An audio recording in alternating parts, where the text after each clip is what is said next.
welcome to the show. Hi, Sue. Hi, it's so Thanks nice. for having me. Oh, it's my pleasure, definitely. So why don't you tell me, you're Holly Duckworth, and you are from Aware Care Durango in Durango, Colorado, you said, correct? And Yeah, you have a really cool background. So why don't you tell us a little bit about yourself and your work? sure. Sure. I practice what's called quantum healing hypnosis technique, Okay. and that is Dolores Cannon's form of hypnosis, specific for healing.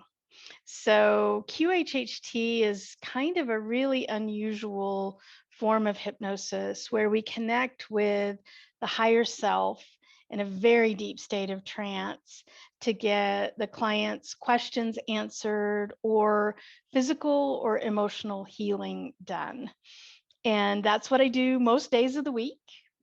And my background, I have been practicing this for about almost in February, it'll be 10 years. Hard Wow. to believe. I have a PhD in psychology, but I started life in the corporate world. My undergraduate degree is in mechanical engineering. Oh, wow. Okay. So one of those left brain types that kind of stumbled a little further and further and further into the metaphysical from a very, very analytical past. So I kind of straddle both worlds now, have the ability to straddle both worlds now. Yeah. I love that though. And I think though that our work, and especially psychology, requires a lot of analytical skill and a lot of, connecting the dots as well. I think so. I think so. But that's also though the beauty of QHHT is it actually makes my job a lot easier because I back off when my clients in hypnosis. I don't have to do any analysis. All I have to do is be a rabidly curious questioner of the higher self. Ooh, now that sounds interesting. Do you record the sessions for Mhm. people so that they can, kind of, re-immerse themselves in the experience? Absolutely, absolutely. Yeah. So a QHHT session, you only ever have one, but that one session is 5 to 7 hours. Oh So my God. I spend the whole day with one client. And then the client comes in with all the questions they want to cover with higher self. So these are questions about, like I said, physical health, emotional health, but also questions about relationships, life decisions, past, present, future, any question. And then we spend a couple of hours making sure that I understand not only the questions, but the context around the questions. Because when we get into the hypnosis, I'm having a conversation with the higher self, right? An organic conversation. And just like any conversation, we don't know where it's going to go before it goes. It could go Right. anywhere, right? And I've got to be ready for that. So we spend a few hours getting me ready. And then we go into the hypnosis, and that is 2 to 3 hours Wow. alone. So clients are in a very, very deep state of trance where I'm having a direct conversation. So their conscious mind is out of the way, and I'm having a direct, organic conversation with their higher self, getting all of their questions answered. And yeah, all of that's audio recorded. Then I'll bring them out, debrief a little, if at all. And then you're exactly right, Sue. The most important part of in fact, I think the point of all of this is for the client to then go listen to that recording over and over and over and over again to begin to integrate that information. I mean, it's massive amounts of profound information on that recording. Oh, I can imagine. So, Yeah. and that's such a long time frame, but I can see why you would need that long, because I feel like sometimes if you're just doing an hour here, an hour there, you're really only kind of scratching the surface of what's available Absolutely. to a person. Absolutely, absolutely. I've studied clinical hypnosis as a part of my psychology education. And if you think about it, a typical clinical hypnosis session, an appointment would be an hour.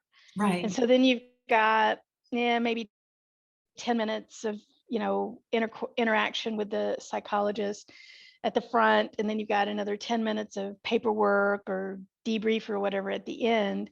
And an hour session, at best, you're in hypnosis for maybe 30 or 40 minutes. Right. I'm not even warmed up in 30 minutes. We're not even relaxed in 30 minutes in QHHT. So we have this ridiculous luxury of time in QHHT, to go really, really deep.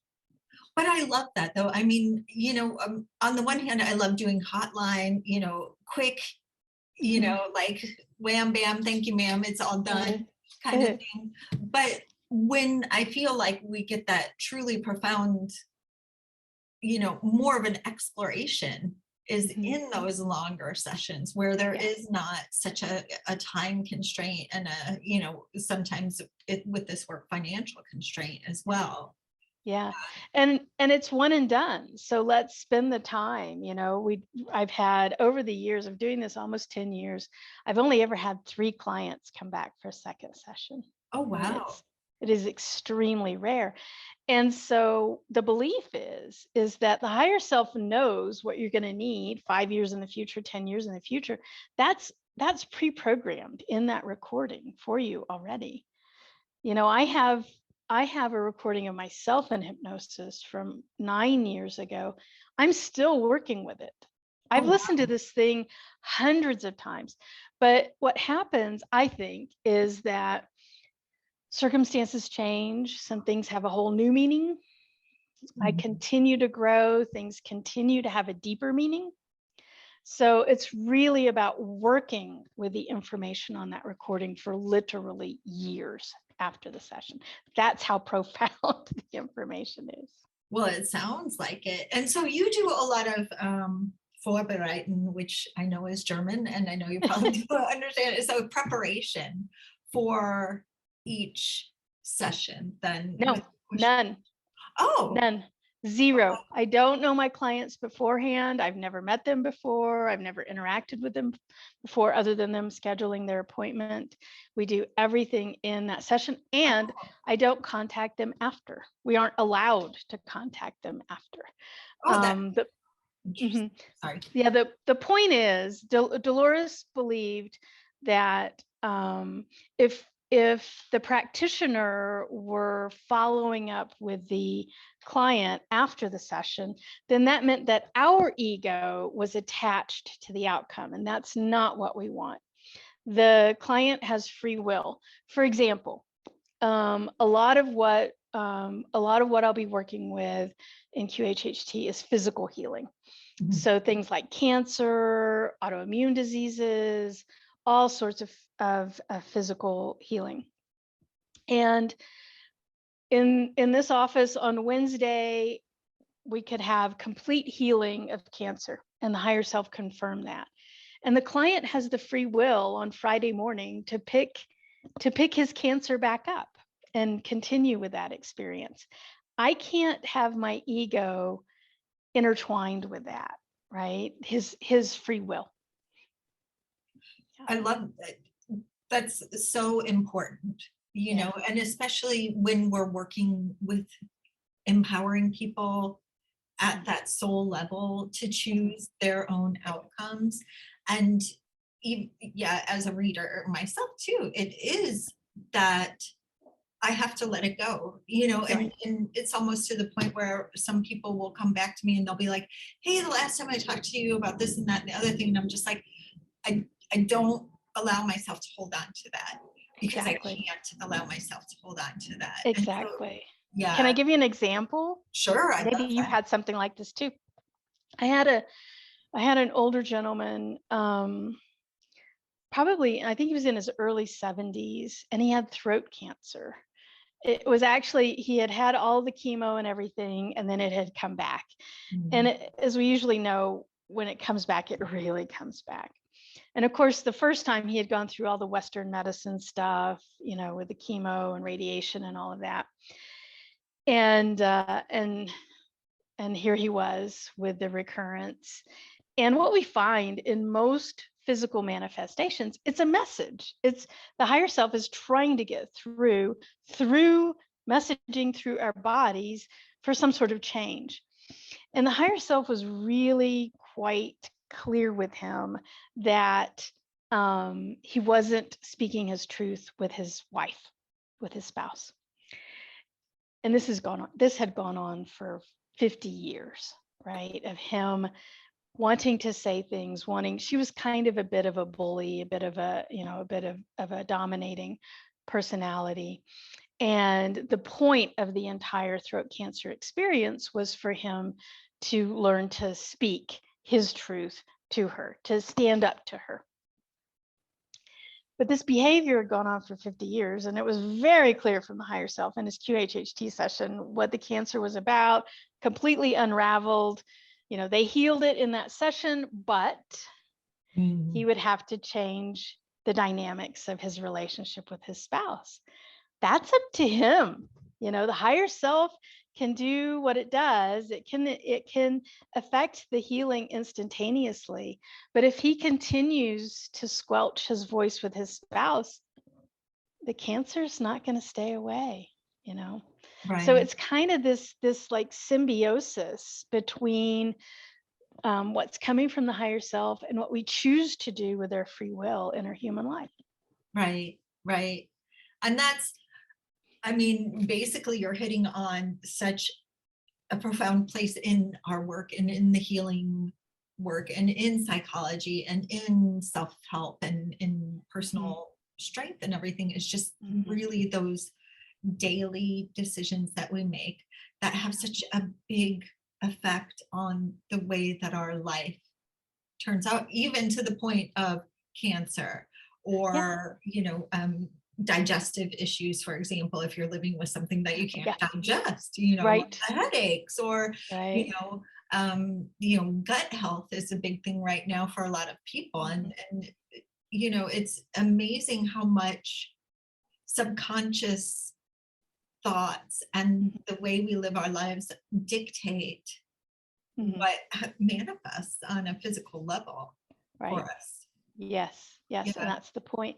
And also, going back to this gentleman, from a higher self perspective, it seems really harsh, but from a human perspective, but it's like the higher self is like, meh, if he dies, he dies, meh, Well, but I think though too, like Western civilization has such a negative view of, I was just talking with somebody about this today, like we're not taught about like acceptance of death. And but I can see where you're trying to postpone death and prolong a person's life and also enhance their time here on earth by getting them in touch with their higher self. And their higher self is just like you said, it's just totally like, gotta do what I gotta do. Right. Yeah, it's kind of like, because we explore life purpose and life lesson as a part of the process, and that was his life lesson, was to come in and stand up for himself, with his voice.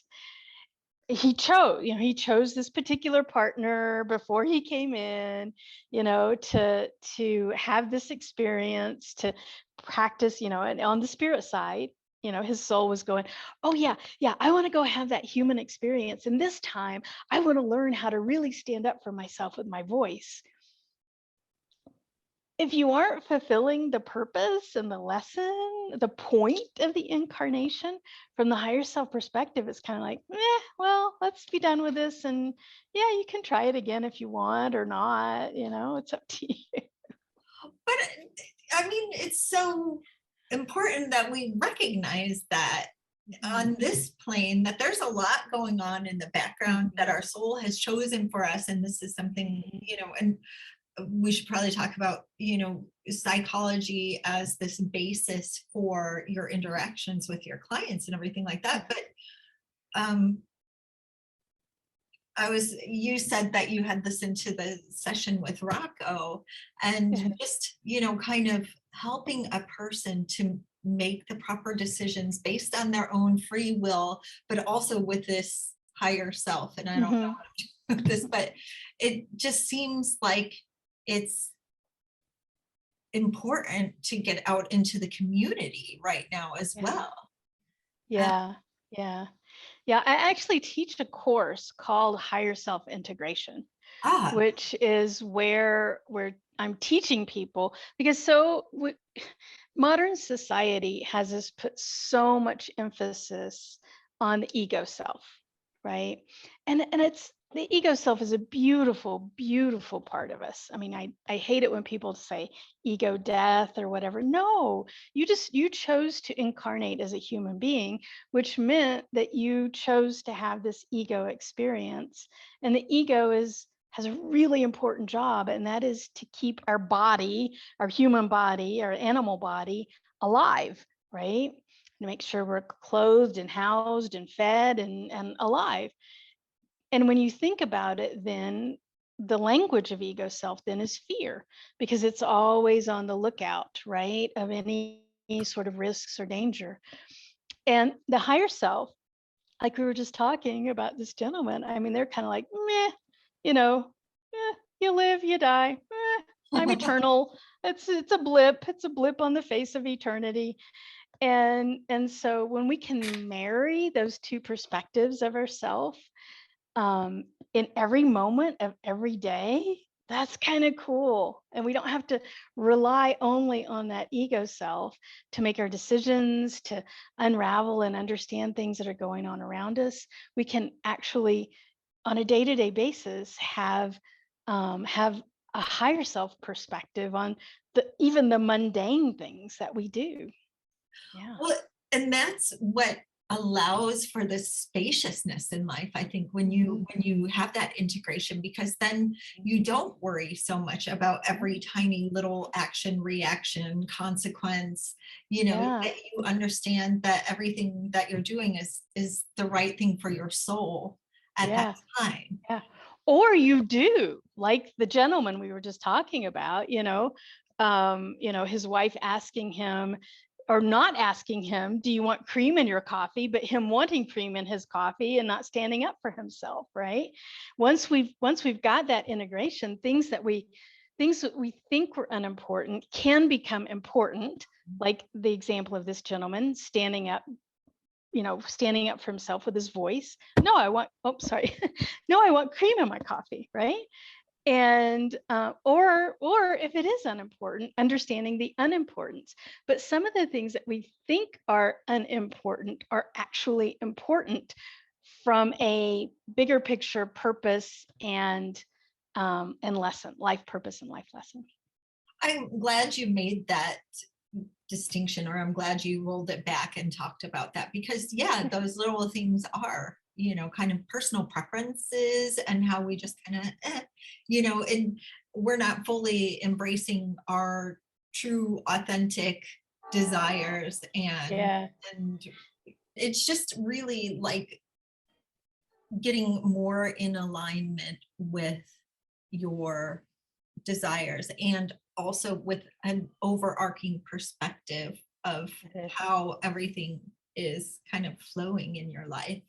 Right, right. Oh, And specific to your purpose and your lessons in this incarnation, which kind of might bring us to my book, which is Finding Purpose, Surprising Wisdom from the Higher Self. And what I came to understand there is, Sue, I first few years into my QHHT practice, um, I was kind of dumbfounded with how the questions that people came in with were very similar person to person. And I'm like, wow, okay, everybody's asking the same questions. That's interesting. And then what became even more dumbfounding was when the answers were the same. and, oh, and these people didn't know each other, right? And so what I started to do is I started to kind of take notes and compile these answers. And that was the generation of the book. So it's a compilation of over 400 QHHT sessions and the answers to what is my life purpose, what is my life lesson, and how do I commune with a higher self. And over 400, I think it was 438 sessions There were only 4 themes to life purpose. There were only 3 themes to life lesson. And so there's really, really, really consistent and concise reasons why we come into a human incarnation. And so knowing your life purpose is important to then discerning what we're talking about, of what's important to you and what's not important to you. For this gentleman with the throat cancer, it was very important for him to learn to use his voice. Well, I've already got the gift of gab. That's not my life purpose. I have a different one. And so me paying careful attention to, using my voice, that's not important for me in this incarnation. For him, it's critical. So having that connection, that understanding of the purpose of this incarnation for us individually becomes really important to what we pay attention to and then what we don't pay attention to. Right. Okay. Yeah. And that's not a small, sampling. That's, No. that's Yeah. kind of, it's not like 20 people or something like that. Yeah, it was a couple of years, almost 3 years worth of work. Oh, wow. Of research. Yeah. Wow. Yeah. And would somebody come and stay in Colorado and book out like a weekend where they would come and see you, or are a lot of your clients local? No, most of my clients come in from somewhere else. Okay. I'm what's called a level 3 QHHT practitioner, which is the highest level. And a level 3 is certified to be practicing exactly as Dolores Cannon practiced. Oh, wow. And there's only 30 of us in the world. So so people come in. Yeah, they want to have an experience with a level 3 practitioner. So they're coming in from all over.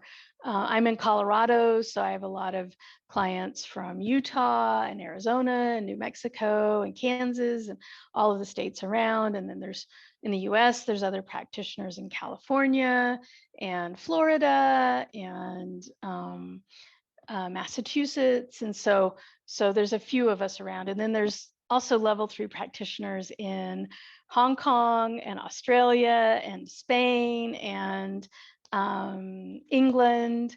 And so really all over the world. Yeah. Wow. Wow. Yeah. And how did you get into this? Like, what attracted you to QHHT to begin with and to allow yourself to get to that level? Yeah.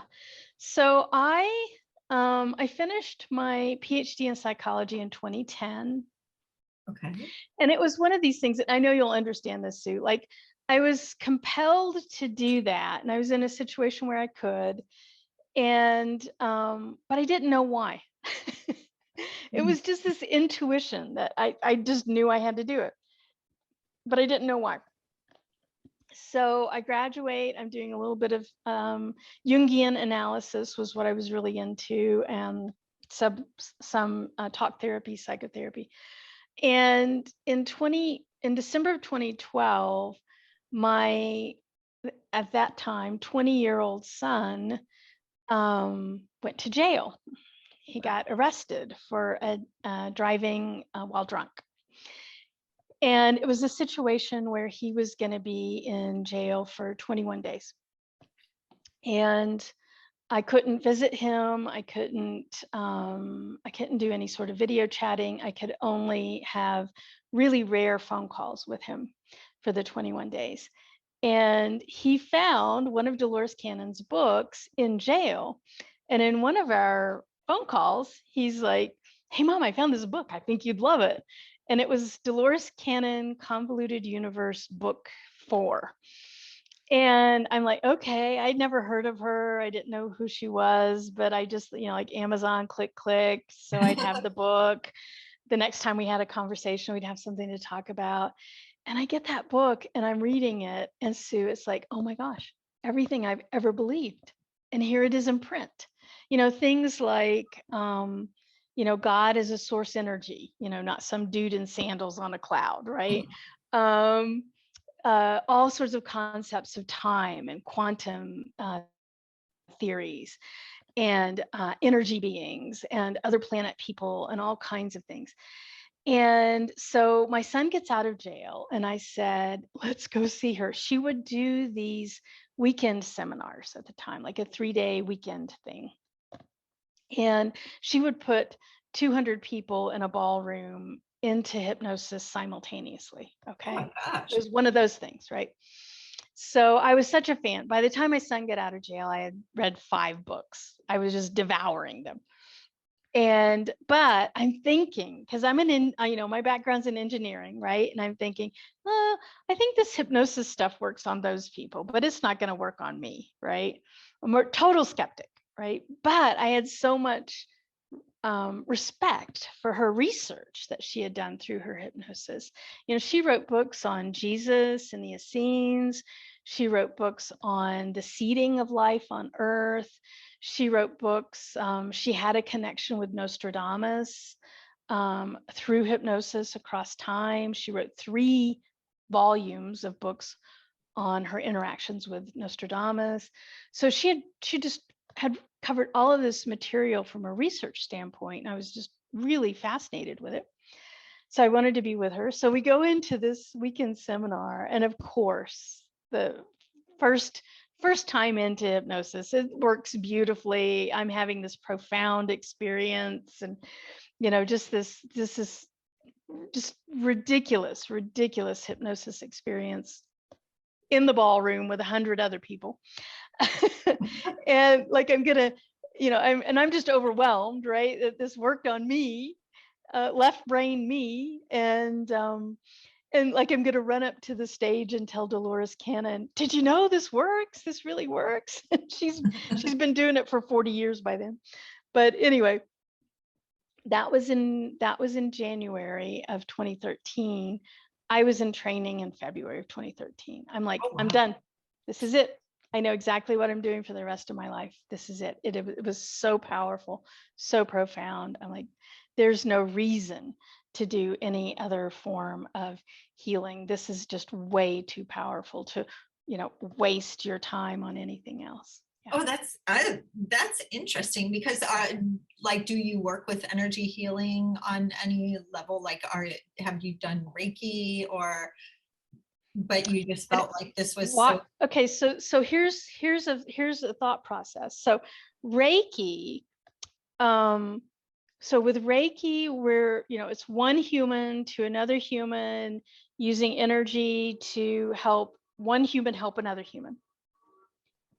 This is the higher self helping the human.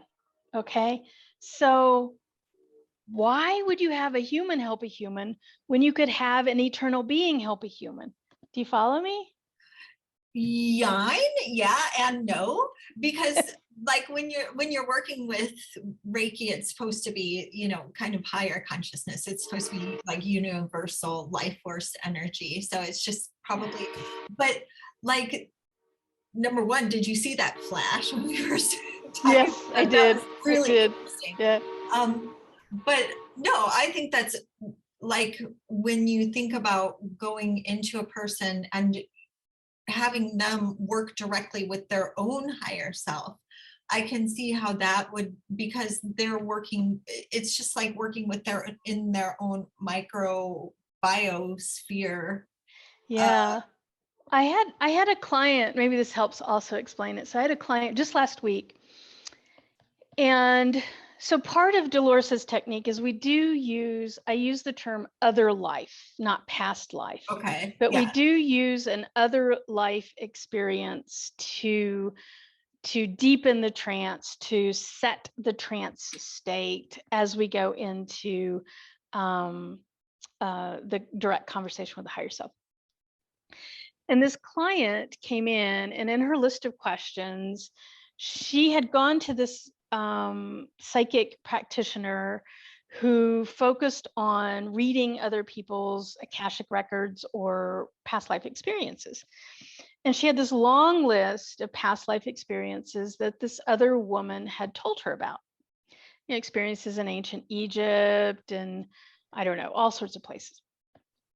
And so she wanted to go through, part of what she wanted me to do in her hypnosis was to validate with the higher self was this accurate? Was this accurate? Was this accurate? Or what did she need to know about that other life? Or was there anything carried forward from that life into this life? And just explore all those other lives that this other person had told her about, this psychic person had told her about.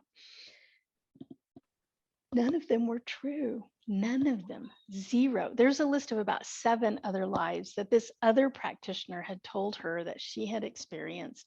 She didn't. Now, so of course we unravel this with the higher self. Well, what was up with that? Well, they were stories that she did need to connect with. There was a purpose for her hearing that story. But we also found out from the higher self that there was a whole lot of bias going on with that psychic practitioner. And she was seeing things that weren't necessarily related to that particular client.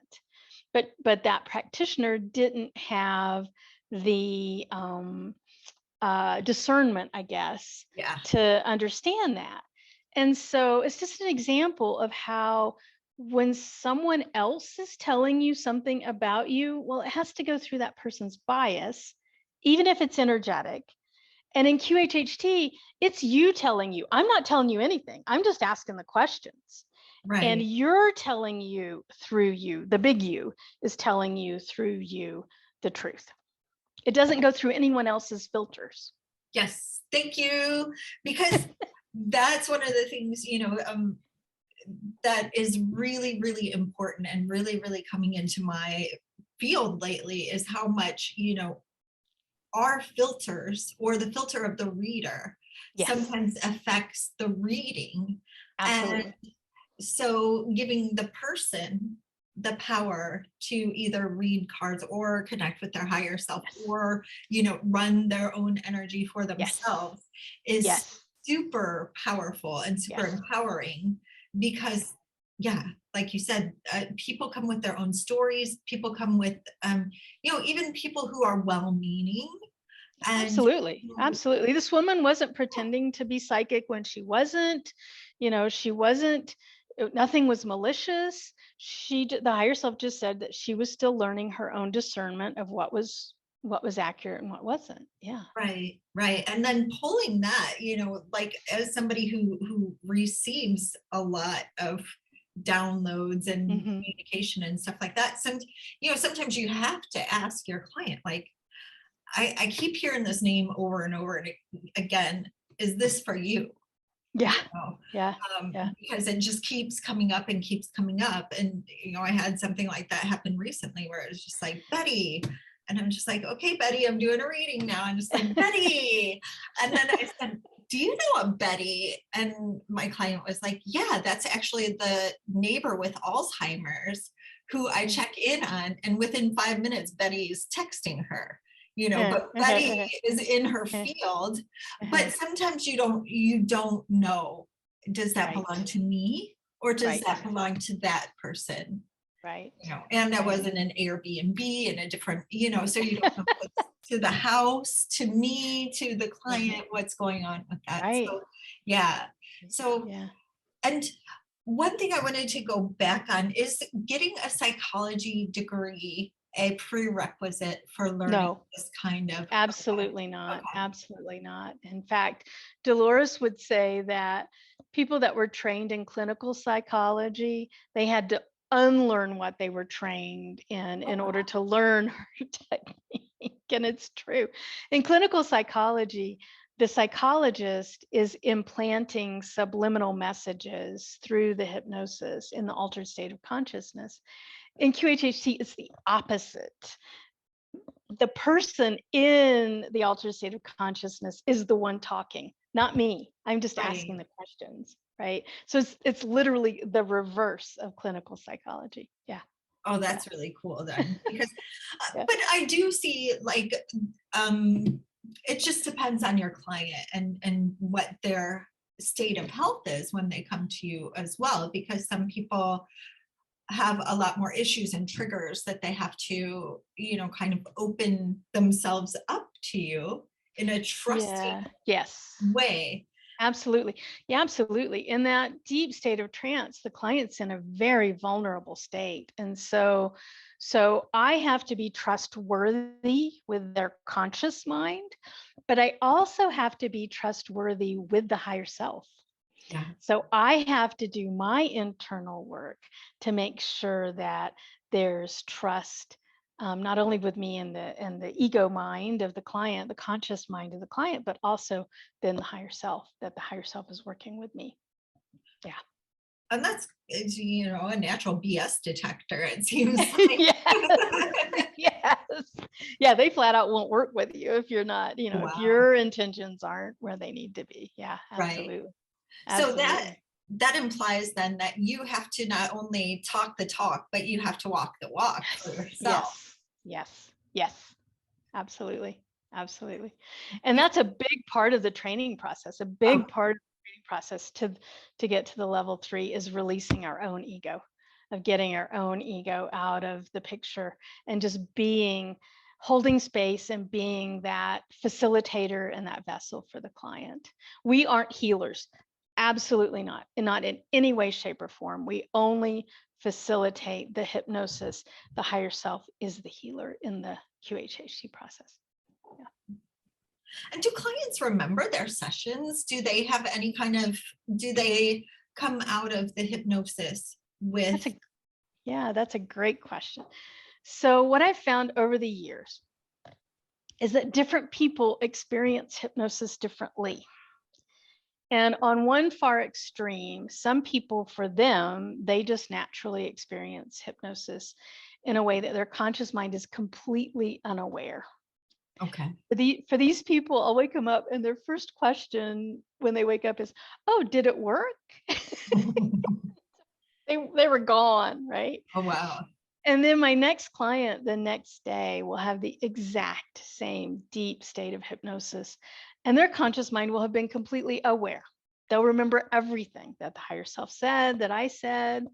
And so I've even had a few clients over the years who um, it was almost like their conscious mind was hyper aware or super aware, because they could tell me when they woke up, they could tell me about noises 2 blocks down the street that it was not possible for us to hear.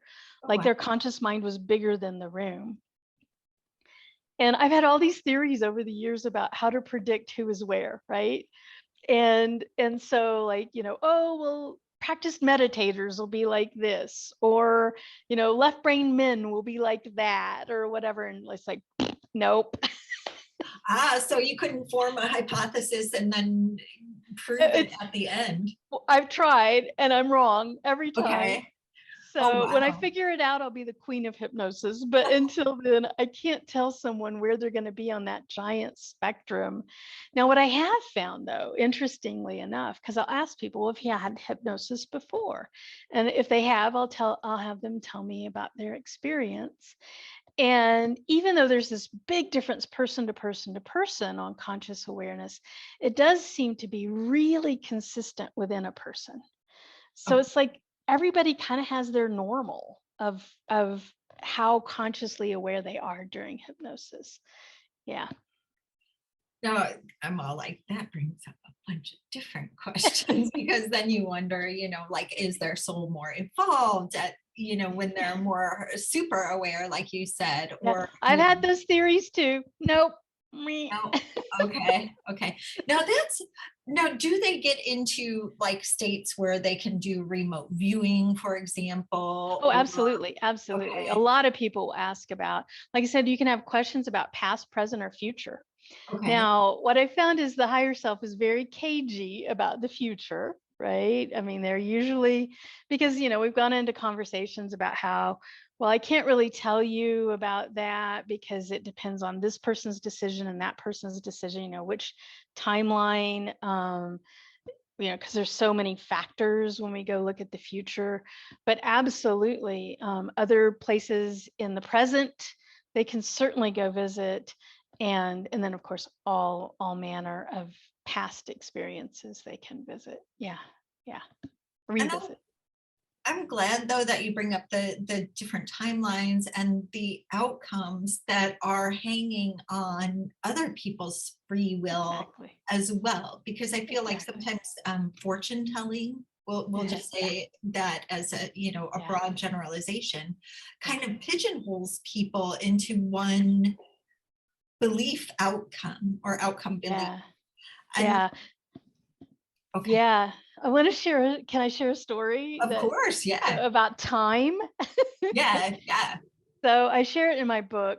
But so, and it just drives me nuts when you hear someone that says, "Oh, this is going to happen on March 28th," or this is going to happen on September 17th or whatever.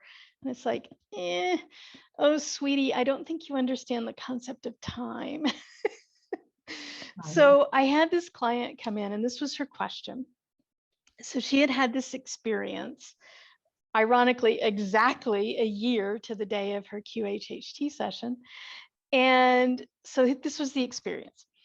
So a year prior, her and her daughter had been at Legoland at the amusement park.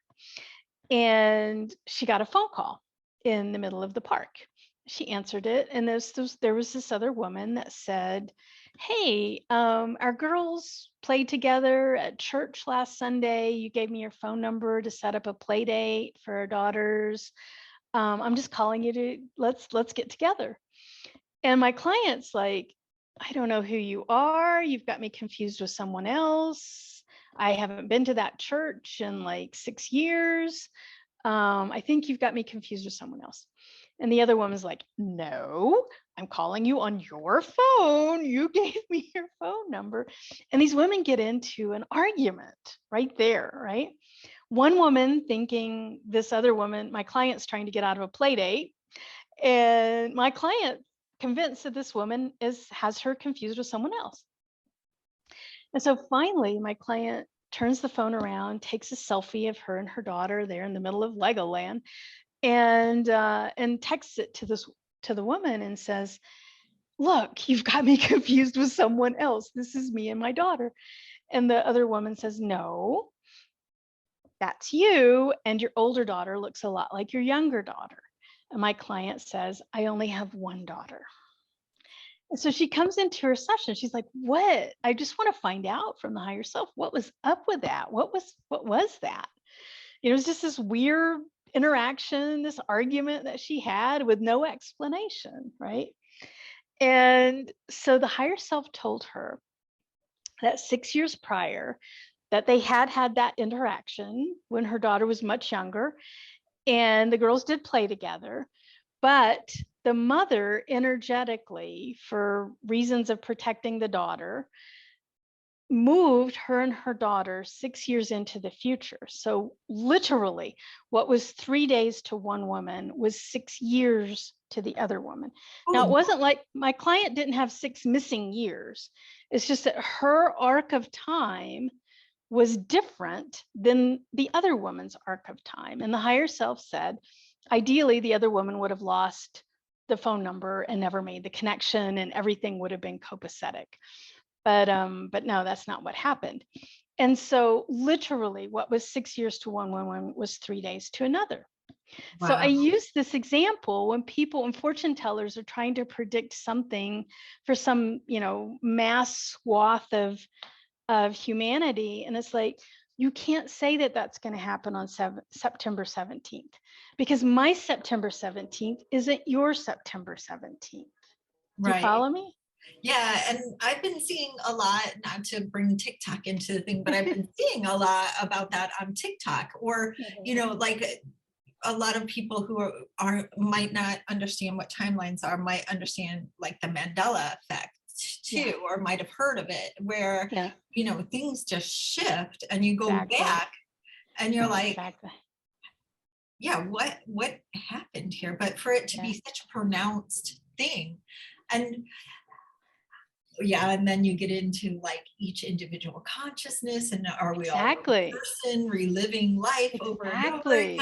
in different Exactly. timelines and Yeah. different things like that. And so, Yeah. and but when you're working with the higher self, do you feel like there is a conglomerate higher self, or do you feel like that Absolutely. there's, okay. Absolutely. Mhm. Yeah. And that's why I actually, the way I put this is I hate the term past life, my past life. Mhm. Okay. Because number one, there's no such thing as time. Everything, all incarnations are now. So how can it be past? It's not past, it's happening now. And in QHHT, we heal across time. There's lots of cases where a physical issue in this life is actually a crossover energetic situation from another life. Right. And we can heal that situation because the other life isn't past. It's happening now, right? Right. So that's why I say other life, not past life. But then my past life, we're all one. We're all one. So how can I say my past life? My incarnation has access to everything in the Akashic records, right? And so energetically, I'm connected to every other life. That's all happening in the now. So this concept of my past life, it's like, yeah, that's kind of not how this works. Right. But that requires like either an implosion or an explosion of, you know, acceptance and Yeah. thought processes and really the frame of who you are in whatever, you know, space you're at, because Yeah. that, and it's, And it's also too, what I like to say, Sue, is people get hung up on this, and it is fun when you start really exploring that. I mean, Dolores used the term mind candy, right? And it is mind candy to go there. But I also tell people, don't get so hung up on it. Look, you chose to incarnate as a human being on three-dimensional Earth. That meant you were going to have the experience of separation and time. Enjoy it. yeah, Like, live your separation, live your time. You know, you're going to be back in an eternal state, in a formless state soon enough, right? Where you know that nothing's actually separate and there's really no such thing as time. But while you're wearing this monkey suit, you know, be in the monkey suit, enjoy the time and enjoy the separation. Yeah. I like that. I like that too. And I like the fact that, you know, it opens up a lot of people's experiences where they have been, you know, they really connect, for example, with Isis or with Cleopatra or with, you know, a ruler, a great ruler in a former time. And other people are like, nah, you're the wrong this, you're the wrong that, you're the wrong the other thing to be able to connect with this. But then when you implode or explode that, you know, and you say, okay, we're all one, in Right. every timeline, Right. you know, It, then it opens up a lot of possibility. But Absolutely. You can connect with that Isis energy like anybody else can right, simultaneously. And the converse is true too. Now, sometimes what we see in QHHT is what we call simultaneous lives, where the soul is incarnate in another life on Earth in the same timeline, right? And so supposedly I've been told by the higher self that I have a simultaneous life going on right now that is a person, an African person in Africa that is working at this elephant rehabilitation center. I have no connection to elephants or Africa. I don't have any affinity for that. And yet it's allegedly, energetically, one of my closest other incarnations. But it's like, meh, I've never been to Africa. I have no desire to go to Africa. I've no, you know, oh, sure, baby elephants are cute, but I don't have any extraordinary connection to elephants.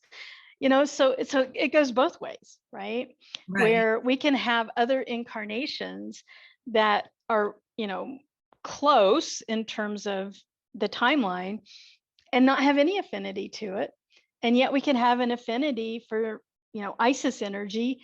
And yet that wasn't necessarily my past life, right? right, right. Yeah. Well, Yeah. like after we get off this conversation, I'm going to have to watch it a few times too, to, you know, because it is shifting the understanding of a whole lot of things for a whole Yeah. lot of people. And I think that we're in a space in time now where that shift kind of needs to occur, Yeah. because we see kind of this wow going on around us, and you know, all the things. Like, I live in Europe, and recently they discovered these little carvings. I don't know if you saw them on the news there. It says, when you see this carving in the rock, start crying, because things are getting, it just means that, you know, the water is going away and everything like that. Oh, You know, and for me, part of it was like, we've actually been here before. That's interesting to me, you know. And then part of it is just like, we're here now. What does that mean for the future? And then when you think about it from terms of a higher self thing, it's just like, it is what it is. What's your next step? Right. Yeah. And really, is your soul having the human experience that's for the highest intention of your soul? Right. That's the whole point. Yeah. And I think that's important too, especially like, you know, going back to working on the hotlines and everything like that. Like, I think that a lot of people sell the twin flame and soulmate things in this really compartmentalized, like very confining way. And it's just like, well, your soul is going to get the experience from this person that your soul needs. And it may not lead to you walking into happy ever after for an eternity. It could be you guys button heads for an eternity. And so are you going to actually get a love spell done to tie this person's soul to yours just a little bit, you know, tether it just a little bit more? But I ran a little bit amok with that. Going back to okay, sorry. Yeah, well, no, I mean, and we do find that, you know, a lot of people in QHHT sessions will ask about certain relationships, you know, like, oh, here's a really, really challenging one. A woman that came in, a client that she was in her 60s, and her father she had been abused her entire childhood by her father. And so and of course her father was long past, and she wanted to better understand what was the point or purpose to that, right? To that experience, that very challenging experience to her in this life. And we find out that her life lesson is forgiveness in this incarnation. That's what she's here to learn.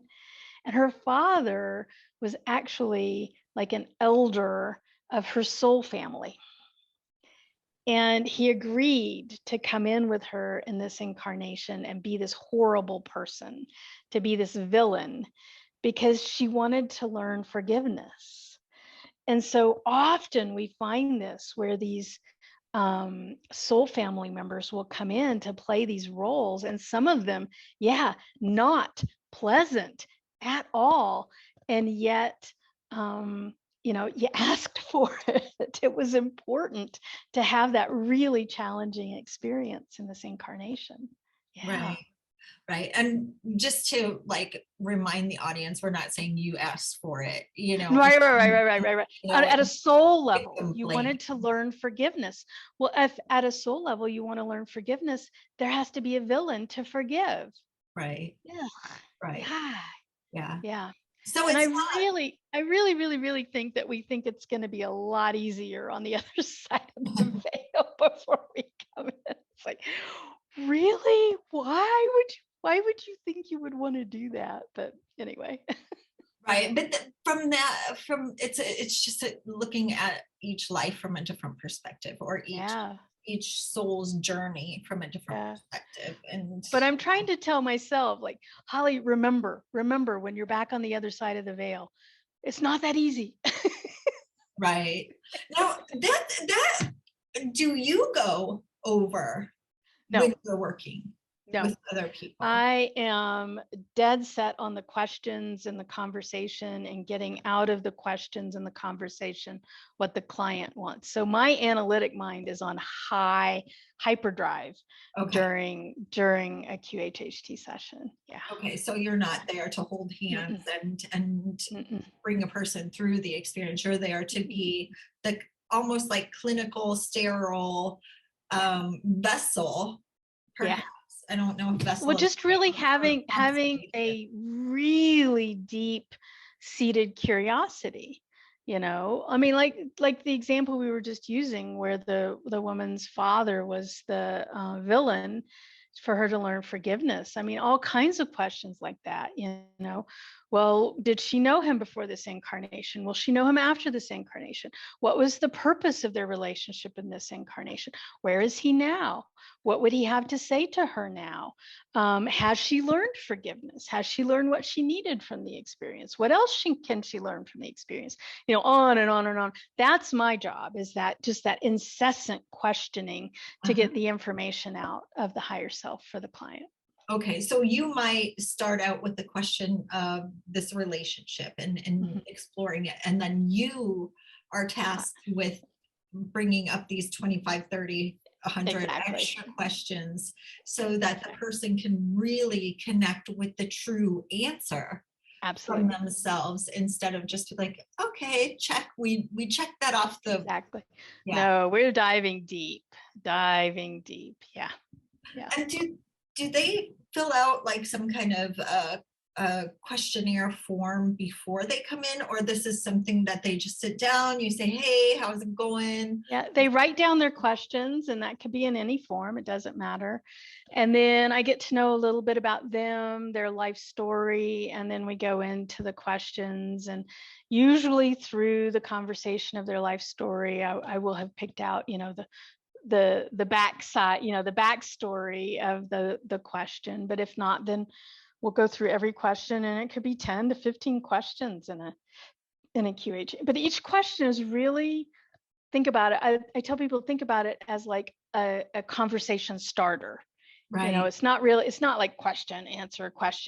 It's just a conversation topic that we're then going to just completely explore with the higher self. Interesting. Yeah, because that makes sense, because you wouldn't think that a 2.5-hour session would be just 15 questions. Yes, no, thank you. Right. No, we're going to go deep dive into all of them. Yeah.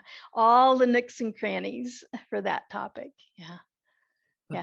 And then invariably across questions, you begin to see themes that roll through all of the questions. Like this woman, multiple relationships, multiple life decisions, multiple physical experiences, all related to the life lesson of forgiveness. Right. Do you feel like there are some people who have the ability to be able to like get that information? Like, do you have people who come to you more for a validation than an exploration? Sometimes. And sometimes, like this other woman I was just talking about, who this other psychic had told her about all these past lives, sometimes the validation doesn't come. It's like, nope, that's not why that happened. It happened because of this other thing. And it's like, oh, well, let's explore that. Yeah. Well, then it's almost like truth finding session, but then again, that turns it back from somebody else's story. Yes. And then the other thing too, Sue, and I think this is part of why Dolores said one and done. So imagine this. So we talked about the spectrum. Some people are aware, some people aren't. If you're someone that is more aware, after the hypnosis, you've had this visceral, physical experience of having the higher self speak to you through you. It's a freaky experience. You're channeling your soul, right? You're channeling your own soul. So after a QHHT session, you know what it feels like to channel, right? And now, after the session, now you know what that voice is. You know who that voice is. You have, it's like it opens up that ability to then have that connection after the session. And so you don't need me in the room. Just go talk amongst yourselves. Okay, so it's almost like it can crack open a relationship or form a bond. Yes. And the ability to then comprehend that information is coming from higher self, because now you remember what it felt like to have that information coming to you and through you, but not from you. Right. Now, in this same kind of area, have you ever done like external channeling before, where you like that? Some people through the QHHT process, I've had a few clients who were able to then, it opened up their capacity to channel others. And one that I've been working with and still working with is a client. Her name is Laura Di Piazza, and through her QHHT session, she began spontaneously channeling a group called the Council of 12. Okay. And so now she's off doing that. She has her own YouTube channel. It's called the Expansion Project, and she's doing channeling events with the Council of 12. And she can spontaneously channel them. Okay. So yeah, that happens. Mm-hmm. Well, I'm just wondering, kind of out of curiosity, because I think you mentioned that you had a session yourself. And Mm-hmm. so if the channeling of the soul, of your own soul, feels like that meditative state that you get into when you're working with other people, like it's freakier. I mean, it's really, because I'm one of those people on this spectrum where I'm aware. I'm not hyper aware, but I'm pretty aware during hypnosis. That's my normal. And I just got to tell you, I mean, your mouth is moving and words are coming out, and you don't have the slightest clue of where it's coming from. Like, what? Why did I just say that? What? You know, because there's no thought process, and yet words are coming out. It's a freaky experience. Yeah. Oh, I think I'm all like, sign me up. Yeah. And speaking of which, like, how can people book a session with you? What's like the expectation? Do they need to travel there, or can you do it on Zoom or Skype? Dolores Cannon's technique, Pure to Her Quantum Healing Hypnosis Technique, is only done in person. Okay. Now, like I said, there are practitioners all over the world. QHHTofficial.com, QHHTofficial.com, and find a practitioner. And anybody listening anywhere in the world, I guarantee you there's a practitioner near you. There's over 3,000 practitioners listed there. Now, they're mostly level 1s and level 2s. Like I said, there's only a handful of there are 30 of us that are level 3s. And I'm in Durango, Colorado, and my website is awarecaredurango.com, awarecaredurango.com, and that's where you'd go to book a session with me. But you have to come to Durango, Colorado. Okay. And this will all be in the show notes. So anybody who's listening to this after or once we publish our conversation, then I will have everything in the show notes and linked in so that you can find Holly, so that you can book a session with her. And also, if that's not convenient for you to go to Colorado, then I'll have the QHHTofficial.com website. Yes. And your book is coming out, right? Yeah, it's out. It's out. Finding Purpose, Surprising Wisdom from the Higher Self. And that's on Amazon and Kindle and Audible and all the Barnes and Noble and all of the outlets. So yeah, and that's the compilation of over 400 sessions and the answers to what is my life purpose, what is my life lesson, and how do I commune with the higher self.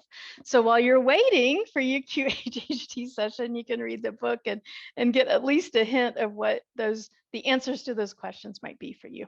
Wonderful. I'm looking forward to reading your book and seeing, kind of what information I can glean from it. And you've really opened up you know how sometimes the synchronistically happens where it's just like, ooh, this is interesting. Now, did you do that artwork in the background or did you have it done? No, I had it commissioned. Yeah. Okay, From it's a beautiful. wonderful artist. Yeah. Yeah, I She's love it. amazing. Yeah.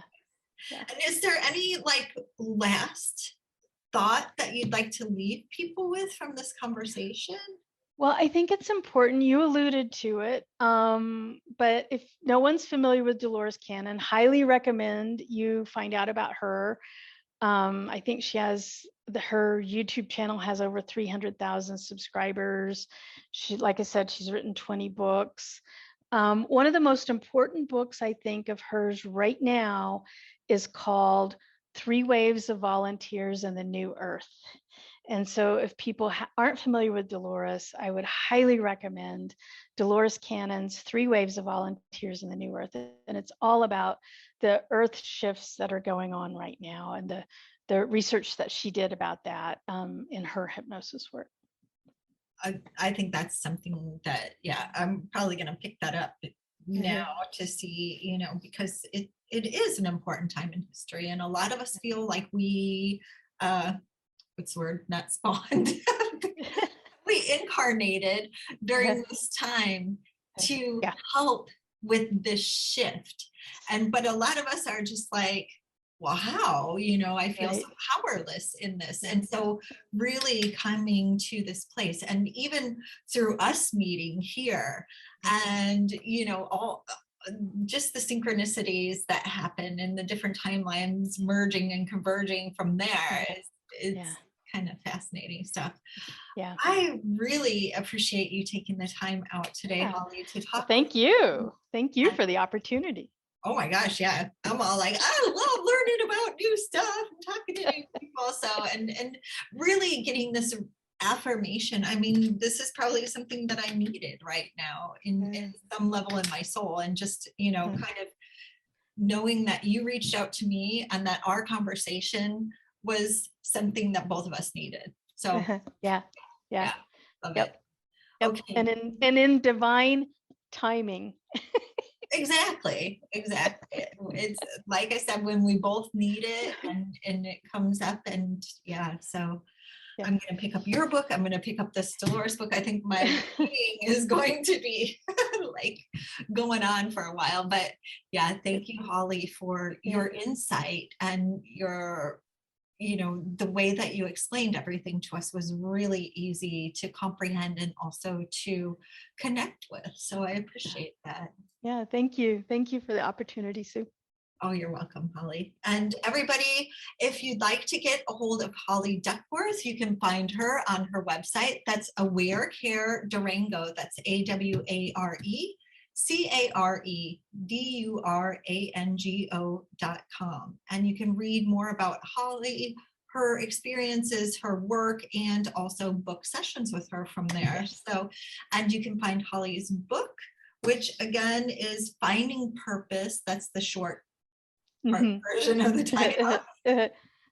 On Amazon, Kindle, Audible, Barnes and Noble, and all of the places that you would normally buy a book. So everybody, if you are as interested and fascinated by this topic as me, go out, get the books, learn a little bit, and then go see Holly for a session or one of the other QHHT hypnosis practitioners who are available online. So take care, everybody. Have fun. Talk to you soon.